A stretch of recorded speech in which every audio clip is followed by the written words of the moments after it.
Hello everyone, welcome back to another video with On Point Politics, and today I kind of want to do a little bit of a video basically discussing the future of politics and what 2028 could actually be looking like as of right now.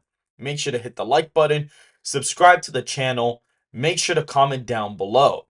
And so guys, right now Donald Trump is currently leading in the national polling aggregate by 2.2 percentage points, and actually, he's actually leading by 1.9 percentage points right now, which is 6.4% to the right of the nation. And so essentially, what's happening there is you're seeing a little bit of a shift, with the aggregate going towards Biden because some of the polling has been mixed after the conviction. However, I do expect Trump to start gaining in the next month or so. We see Biden's approval rating 40.2 percentage points, Trump 42.6. And so essentially, Donald Trump is on track to win the popular vote by a pretty large amount. I mean, in 2016, the popular vote was 1.1% in favor of Democrats. In 2020, 2.7 in favor of Democrats. So we may see a polling error once again for the former president, and we can see there's a big enthusiasm gap as before. And so my model currently projects that the former president is going to win re-election fairly easily. He actually wins with a pretty decent amount of the vote share. He's able to pick up, if we can go to the electoral map here, he's able to basically sweep all the states that he won the previous time, and he's winning North Carolina by like 12. He wins Florida by like 16, Texas by 15.5, Iowa by 18, Ohio by 19, Nebraska at large. All these are basically safe. California, Maryland, DC, Massachusetts, and Vermont are still safe.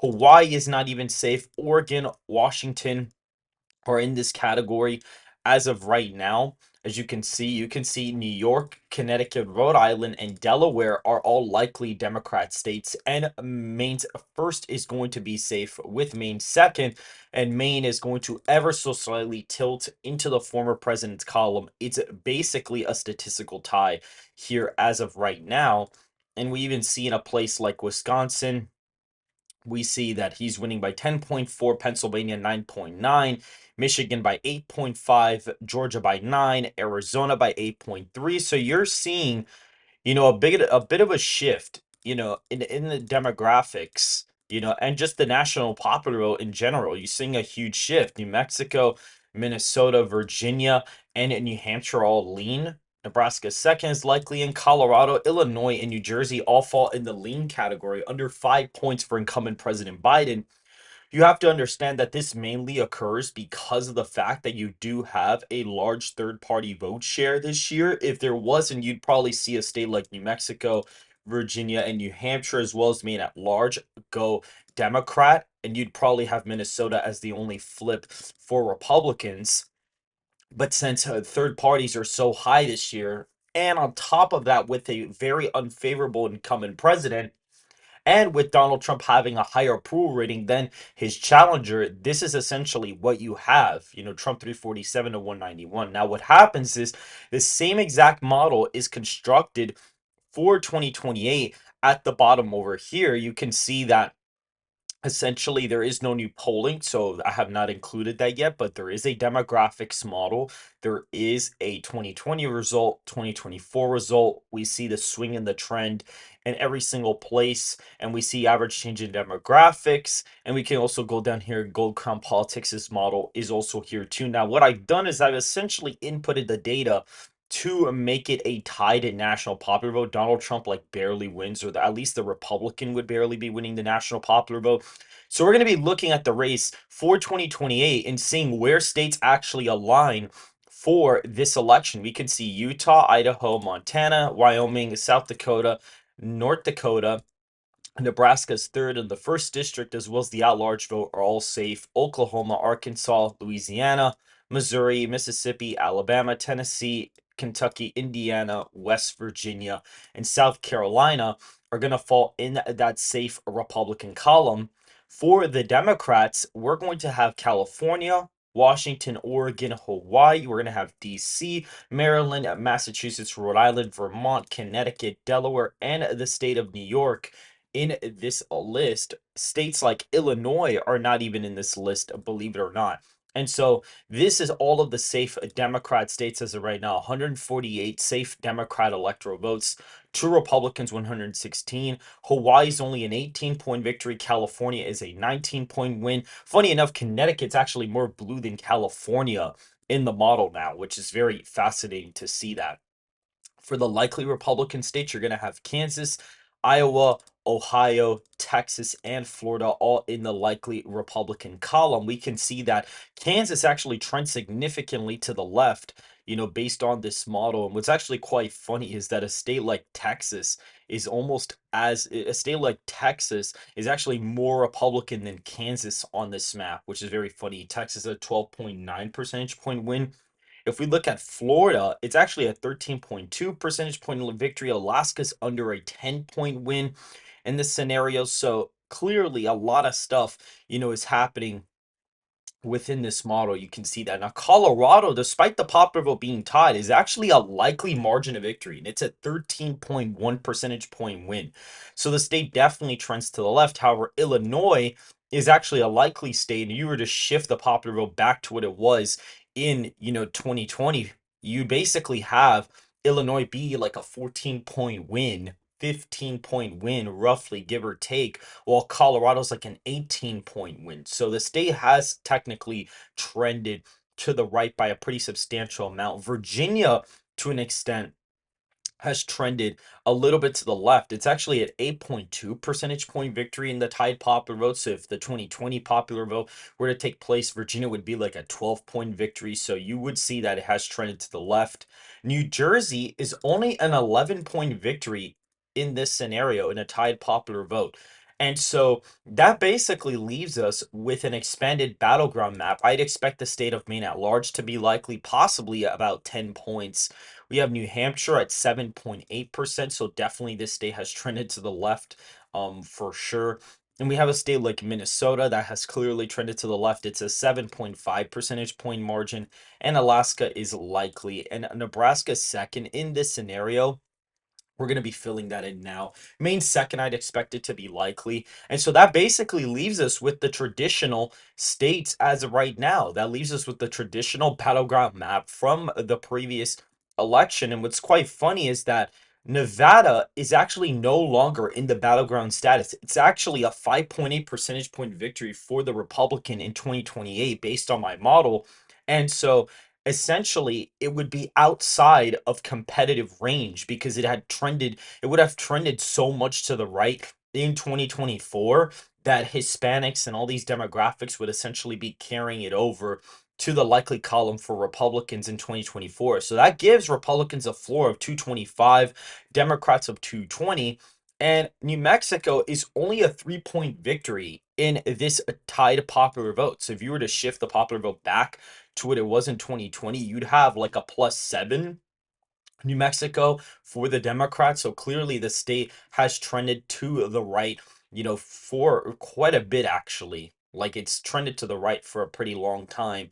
And the last election, theoretically, if that result is correct for 2024, we would see the state trend heavily to the left. And then we have the traditional states left. North Carolina would be a 6-point victory. So this would also be out of reach. So Republicans would have a floor of 241, which is higher than their 235 floor that they had in 2020. And it would kind of come down to these swing states. Nebraska is second, possibly goes lean Democrats. So Democrats have a floor of like 226. And then you have a state like Georgia that votes for Donald Trump by 2.4 percentage points, or at least the Republican in 2028 would win it by about 2.4%. We clearly see that there is a little bit of reversion in the state. However, this is a very left trending state. If you were to put the popular vote back to D plus 4.5, we would see Georgia vote to the left by about 2 points. Arizona is only a 1.9 percentage point victory. So it is, again, a very left trending state. It's only voting right to the nation by 1.9%, which is the smallest amount it ever has in quite a long time, even more so than the previous projected results for 2024. However, since this is a tied national popular vote, this is basically how we're seeing the electoral map take place. In Wisconsin, the Republican would be winning by 2.4. The state votes to the right of the nation by around 2.4 percentage points. Pennsylvania, 1.5. So you're clearly seeing a little bit of reversion in the Rust Belt, just a tad bit. It's not huge, but you clearly see somewhat of a little bit of a reversion. And the biggest, flip of the night is Michigan. Michigan actually goes tilt Democrat in this scenario. The state of Michigan did trend to the right in 2016, but it kind of trended back a little bit in 2020 and now for in 2024 based on the results from this projection right here. And so what's quite interesting about Michigan is that the state of Michigan is not, a lot of people think it's a super right trending state, but it's not necessarily. It actually voted to the right of the country by a lesser amount in 2020 than what it did in 2016. Now in 2024, I'd expect that to take place. I think it would vote to the right of the nation. I mean, clearly here it says that Michigan is going to vote to the right of the nation by, if we go up to the previous results, we could see it's around 6.9 percentage point victory for Donald Trump. In the previous election, we see it's an 8.5 percentage point victory. So around 1.6%. And then we actually see it vote a half a point to the left this time around.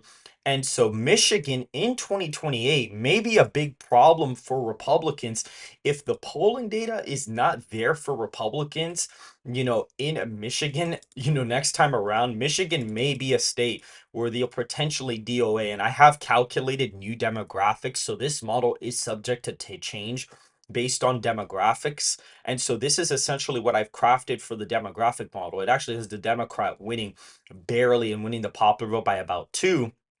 So we see 18 to 29-year-old votes, the Democrat win that by 15, 30 to 44, Democrat wins that by 20, 45 to 64, Democrat wins that by 3, 65 plus only a 5-point win, college educates only 15 points, non-college is plus 10 for Republicans, female votes plus 23, male vote plus 9 for Republicans. We see, lower income groups shift to Republicans, but higher income groups shift to Democrats.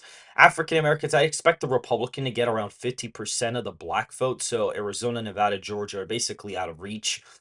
And in the Hispanic vote, I think it's going to be within 15, and the white vote would shift to the left a couple of points, but not enough to cause, major damage, to certain states. It would have to be pretty bad for something like that to actually take place as of right now. And so essentially, we see these demographics affect the model to give us this kind of map based on these results. So based on the swings and the trends from that, this is basically the standard map for 2028. So essentially, a battleground map that you could theoretically cook up would essentially look something like this. And New Mexico would even be in the battleground category. And so essentially, Republicans, if they win Georgia, Arizona, and New Mexico, they could win the presidency. The Republicans could win the presidency with the Sun Belt by winning Arizona, Georgia, and New Mexico. They wouldn't even have to worry about the Rust Belt, which is something interesting. And by the time we get to the 2032s, that election in like 2036, what's going to be pretty interesting is that the census, we're expecting Texas and Florida to gain. We're expecting North Carolina and Georgia to gain. We're expecting the Sun Belt to gain in population while the North loses population. And so we may get to a point where Republicans can literally just win Nevada, Arizona, and Georgia and just win with over 270. They wouldn't even have to worry about New Mexico. They wouldn't have to worry about Wisconsin, Michigan, or Pennsylvania. And so that would be really great, for Republicans if they didn't have to worry about a state, the Rust Belt anymore. And they could literally just sweep the Sun Belt and just win presidential elections that way. And then it would be funny because then Democrats would not even be able to rely on the Rust Belt anymore. They wouldn't even be able to rely on the Rust Belt or New Mexico. They'd have to flip a Sun Belt state. But unfortunately for Democrats, with the shifting demographics of young voters going to Republicans, the shift of African American and Hispanic voters, it's going to be hard for them to win Arizona or Georgia or Nevada in a tied national popular vote. And I don't expect a Democrat in 28 to be winning the popular vote by 4.5 points unless something drastic would have occurred. other than that, I really don't expect the Democrat to be winning the popular vote by 4.5. And so it is going to be quite difficult, for, Democrats to be winning elections if they can't just rely on the Rust Belt. And if Republicans gain in the census here, Republicans are essentially going to be the onset favorite just in the electoral college to win the election. They wouldn't even have to worry about the Rust Belt. They could essentially just win through the Sun Belt and not even worry about it and just get over 270 electoral votes. It would be a narrow electoral college victory, but it would still be a victory nonetheless. But since New Mexico is trending so hard to the right, if you have a really good Republican that somehow fails in the Rust Belt but could somehow flip New Mexico, that would definitely be a super big boost for Republicans in 2028.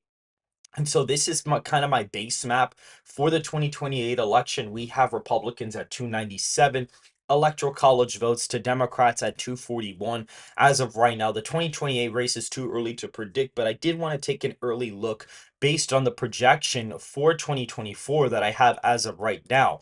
And so if you guys did enjoy this analysis, please hit that like button, subscribe to the channel, make sure to go ahead and follow Twitter and join the Discord server in the description down below. And I will see you guys very, very soon.